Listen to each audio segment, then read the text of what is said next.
সুনামগঞ্জে হাওরে জিও মেমব্রেন ও হেরিংবোন বন্ডের নতুন প্রযুক্তির বাঁধ নির্মাণের সফলতা পেয়েছে পানি উন্নয়ন বোর্ড। হাওর এলাকায় বাঁধটি নির্মাণ করা গেলে আগাম বন্যার হাত থেকে ফসল রক্ষা করে কমানো যাবে কৃষকের ক্ষতি।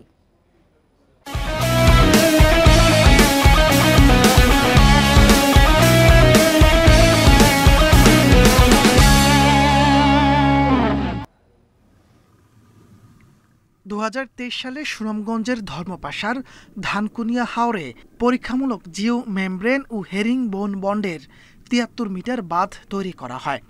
এবারের বন্যায় মাটির বাঁধ ভেঙে গেলেও অক্ষত রয়েছে এই বাঁধটি। এই অবস্থায় আগাম বন্যা থেকে ফসল রক্ষায় মাটির পরিবর্তে বিশেষ প্রযুক্তির এই বাঁধ নির্মাণের দাবি কৃষকদের। এই বাঁধটা মনে করেন বিরাট উপকার হয়েছে আমরা।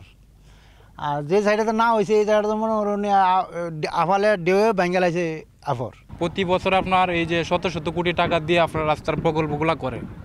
প্রতি বর্ষাকাল আসে নদী ভাঙনের ইয়ার কারণে পানির কারণে সবগুলো রাস্তা ভাঙে যায়। এগুলো আমরা স্থায়ী বাদ চাই।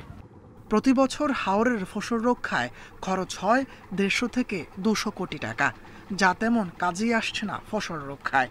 উল্টো বিপুল পরিমাণ ফসলের পাশাপাশি অপচয় হয় সরকারি অর্থের। নতুন প্রযুক্তির বাঁধটি টেকসই এবং খরচ তুলনামূলক কম বলছে পানি উন্নয়ন বোর্ড। আমরা ঊর্ধ্বতন কর্তৃপক্ষের সাথে বিষয়টি নিয়ে আলাপ করেছি। ইতিমধ্যে আমরা পরীক্ষামূলকভাবে আর একটু বৃহৎ আকারে, অর্থাৎ আমরা এই কাজটি আমরা 73 মিটার দৈর্ঘ্যে বাস্তবায়ন করেছি। এটি যদি আমরা 1 কিলোমিটার দৈর্ঘ্যে বাস্তবায়ন করে দেখতে পারি তাহলে এর সুফল আরও সম্পর্কে ধারণা পাওয়া যাবে।